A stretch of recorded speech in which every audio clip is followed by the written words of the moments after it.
Vivons-nous actuellement réellement la fin des temps? Quand aura-t-elle lieu? Quels seront les signes annonciateurs?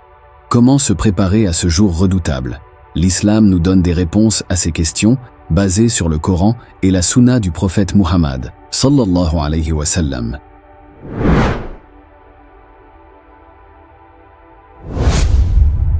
Tout d'abord, il faut savoir que seul Allah connaît l'heure exacte de la fin du monde. Il dit dans le Coran, « La connaissance de l'heure est auprès d'Allah, et c'est lui qui fait tomber la pluie salvatrice, et il sait ce qu'il y a dans les matrices.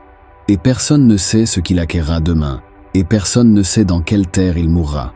Certes, Allah est omniscient et parfaitement connaisseur. » Sourate 31, verset 34. Cependant, Allah nous a informé de certains signes qui précéderont la fin du monde, afin que nous soyons attentifs et vigilants.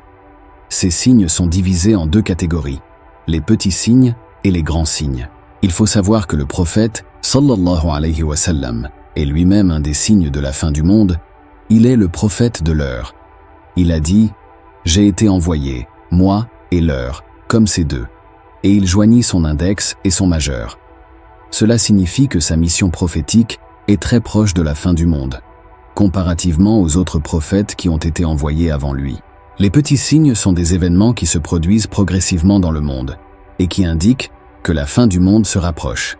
Parmi ces signes, il y a par exemple l'envoi du prophète Muhammad, sallallahu alayhi wa sallam, qui est le dernier des messagers, suivi de la mort du prophète, alayhi salatu wa salam, la conquête de Jérusalem par les musulmans, la peste de Hamawas, qui fit des milliers de morts parmi les compagnons du prophète, l'apparition des fitnas, troubles, séditions, divisions, parmi les musulmans, la propagation de l'islam dans le monde entier, l'apparition de faux prophètes et de menteurs qui prétendent recevoir la révélation, l'augmentation des guerres, des massacres, des injustices, des oppressions, des corruptions, des immoralités, des innovations religieuses, la diminution de la science religieuse et de la pratique des bonnes œuvres, le manque de respect envers les parents, les savants, les personnes âgées, etc. L'inversion des valeurs morales, le bien devient mal et le mal devient bien.